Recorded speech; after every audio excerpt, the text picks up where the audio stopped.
राधे राधे मित्रगण।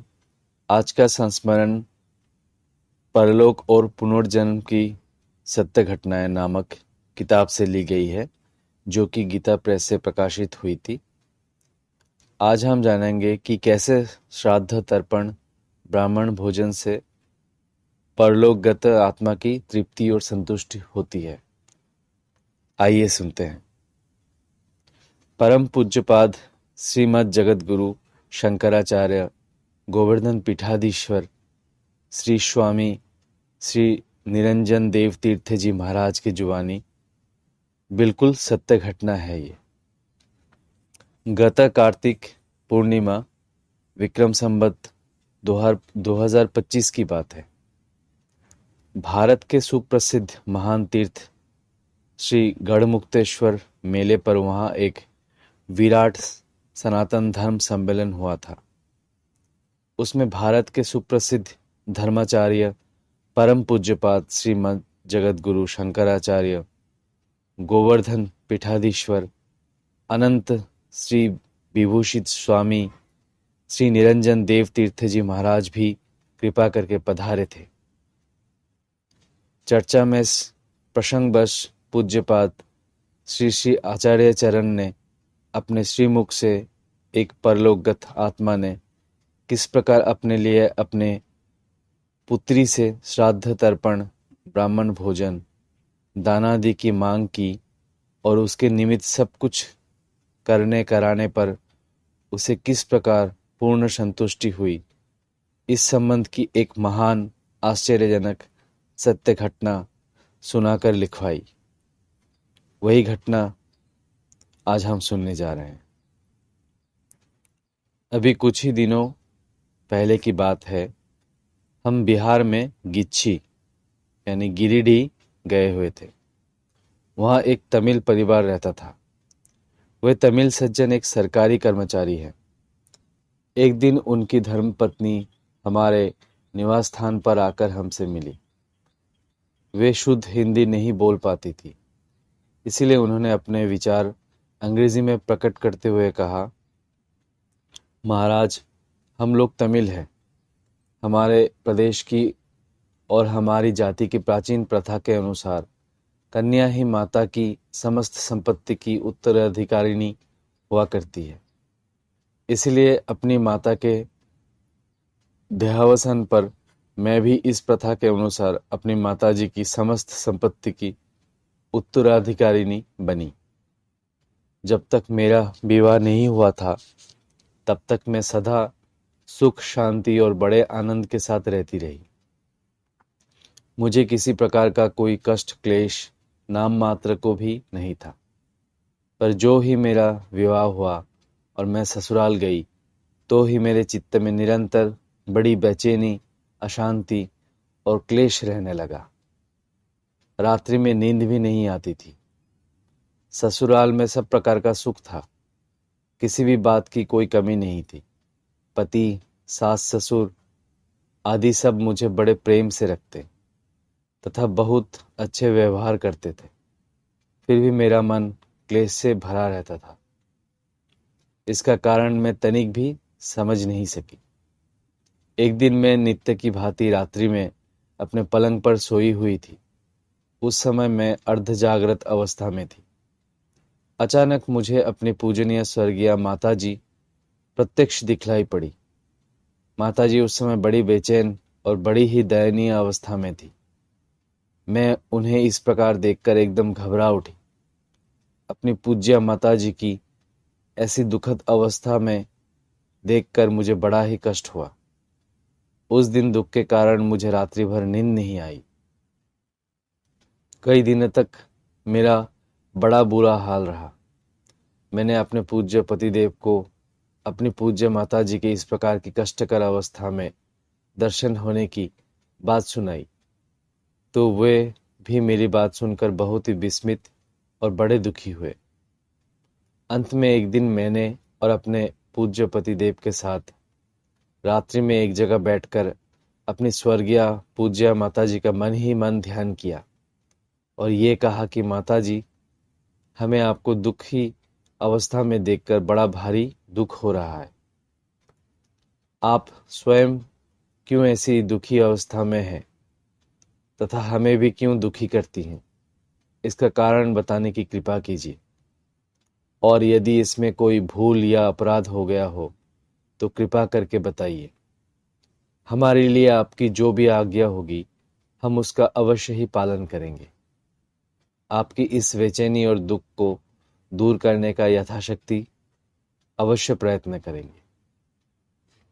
ये प्रार्थना कर हम बिस्तर पर लेट गए और नींद लेने का प्रयत्न करने लगे, पर प्रयत्न करने पर भी उस दिन हमें नींद नहीं आई।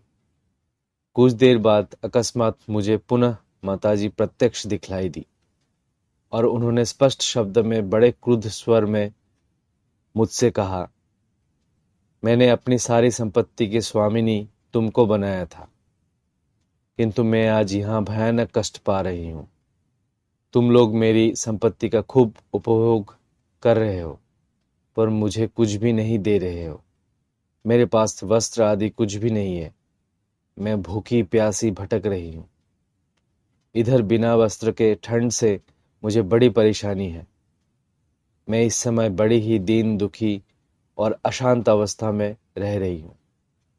यदि तुम लोग मेरे लिए इस समय कुछ नहीं करोगे, मुझे कुछ नहीं दोगे, तो बस याद रखना मैं तुम्हारी सारी संपत्ति छीन लूंगी और तुम्हें कभी शांति नहीं पाने दूंगी, बराबर बेचैन बनाए रखूंगी।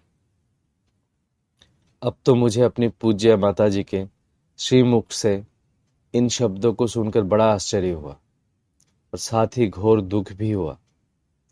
अपनी गलती के लिए मुझे बड़ा पश्चाताप होने लगा। मैंने अपनी पूज्य माताजी से बड़े ही विनम्र शब्द में प्रार्थना की, माताजी, अपने प्रदेश में जिस प्रकार के ब्राह्मण हुआ करते हैं, यहाँ पर वैसे ब्राह्मण नहीं मिलते हैं और ना अपने देश की प्रथा के अनुसार यहाँ ऐसे विधि विधान से श्राद्ध आदि ही कराए जाते हैं। इसलिए मैंने यहाँ आने पर आपके निमित्त श्राद्ध ब्राह्मण भोजन आदि नहीं करवाया है। मेरे घोर अपराध का यही कारण है। अतः आप मुझे इस अपराध के लिए क्षमा करें और अपने प्रदेश के अनुसार विधि विधान से यहाँ श्राद्ध ना कराए जाने पर मैं क्या करूं, किस तरह करूं और इस अवस्था में मेरा क्या कर्तव्य है, ये आप कृपा कर स्पष्ट बताएं। पूज्य माताजी ने मेरी बात सुनकर कहा कि देश काल के अनुसार यहाँ पर तुम्हें जो अच्छे से अच्छे ब्राह्मण मिले और जिन्हें तुम्हारा मन अच्छा स्वीकार करे, उन्हें बड़ी श्रद्धा भक्ति के साथ अपने घर पे बुलाकर वे जिस विधि से बताए उसी विधि से उनके द्वारा मेरी निमित्त श्राद्ध कराओ। उन्हें श्राद्ध भक्ति के साथ भोजन कराओ और मेरे निमित्त ब्राह्मण को दान दक्षिणा देकर संतुष्ट करो। मेरे निमित्त अन्न वस्त्रादि भी दो। तुम्हारा इस प्रकार से दिया हुआ दान मुझे अवश्य मिलेगा। उससे मुझे निश्चय ही तृप्ति और संतुष्ट होगी। पूज्य माताजी के आज्ञा अनुसार मैंने दूसरे ही दिन यहाँ के कुछ विद्वान सदाचारी ब्राह्मणों को घर पर बुलाकर उनके द्वारा श्रद्धा के साथ अपनी पूज्य माताजी के निमित्त श्राद्ध तर्पण आदि करवाए। ब्राह्मण भोजन कराया, उन्हें दान दक्षिणा दी, यथाशक्ति अन्न वस्त्रादि देकर पूर्ण संतुष्ट किया और सब प्रकार से उन्हें प्रसन्न करके उनका शुभाशीर्वाद लेकर उन्हें विदा किया। मैंने अपनी पूज्य माताजी के आज्ञा अनुसार श्राद्ध तर्पण, ब्राह्मण भोजन, दान दक्षिणा आदि सब कार्य करवा तो दिए, फिर भी मेरे मन में ये शंका बनी रही कि मेरे द्वारा दिए गए श्राद्ध दान माताजी को मिले होंगे या नहीं। वो मेरे इस कृत्य से प्रसन्न हुई या नहीं। मेरे मन के इस अंतर्द्वंद और शंका को देखकर माताजी ने 2-3 दिन बाद मुझे पुनः स्वप्न में दर्शन देते हुए अत्यंत प्रसन्न मुद्रा में कहा, बेटी, अब मैं तुम्हारे इस श्राद्ध कर्म से, तर्पण से, मेरे निमित्त कराए गए ब्राह्मण भोजन और ब्राह्मणों की अन्न तथा वस्त्रादि देने से बड़ी ही संतुष्ट और प्रसन्न हूँ। अब मुझे किसी प्रकार का कोई भी कष्ट नहीं है। तुम्हारा दिया सब कुछ मुझे प्राप्त हो गया है। तुमने मुझे आवश्यकता से बहुत अधिक दे दिया है। तुम्हारे दिए भोजन से मैं पूर्ण रूप से तृप्त संतुष्ट हो गई हूँ। तुमने मुझे वस्त्र तो इतने अधिक दिए हैं कि मुझे पसीना आ गया। अब मुझे किसी भी चीज की आवश्यकता नहीं है। मैं तुम लोगों को प्रसन्न होकर शुभाशीर्वाद देती।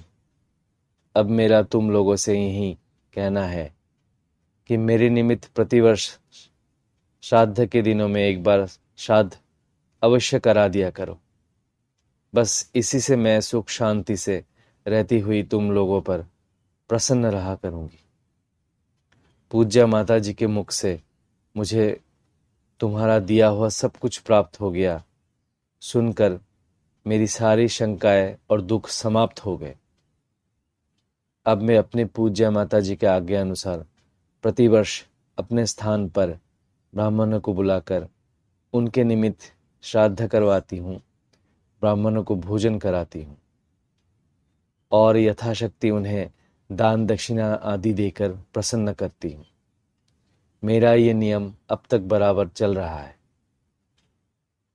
मित्रगण, ये आपके सामने पूज्यपाद श्रीमद् जगत गुरु शंकराचार्य जी महाराज के श्रीमुख से सुनी हुई और पूज्य श्री श्री आचार्य चरण से एक अंग्रेजी पढ़ी लिखी तमिल महिला के द्वारा कही हुई बिल्कुल सत्य घटना प्रस्तुत है। क्या अब भी हमारे शास्त्र पुराणों में दी हुई श्राद्ध तर्पण ब्राह्मण भोजन द्वारा पितरों के तृप्त करने आदि की बातों पर अविश्वास किया जाएगा? हमारे सनातन धर्म के धर्मशास्त्र की सभी बातें अक्षर अक्षर किस प्रकार सत्य है, ये घटना इसका प्रत्यक्ष प्रमाण है। राधे राधे मित्रगण।